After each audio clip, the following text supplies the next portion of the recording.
কুরবানির সঠিক ইতিহাস জানার জন্য বা বোঝার জন্য তিনটি বিষয় আমাদের লক্ষণীয়। তিনটি বিষয় খুব সঠিকভাবে খেয়াল রাখতে হবে।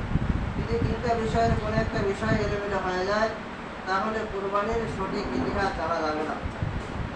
কুরবানির যে তিনটি বিষয় আমাকে খেয়াল রাখতে হবে, নাম্বার 1, কুরবানির সূচনা শুরু হলো কোথায় থেকে কিভাবে। নাম্বার 1, কুরবানির সূচনা কোথায় থেকে কিভাবে শুরু হলো।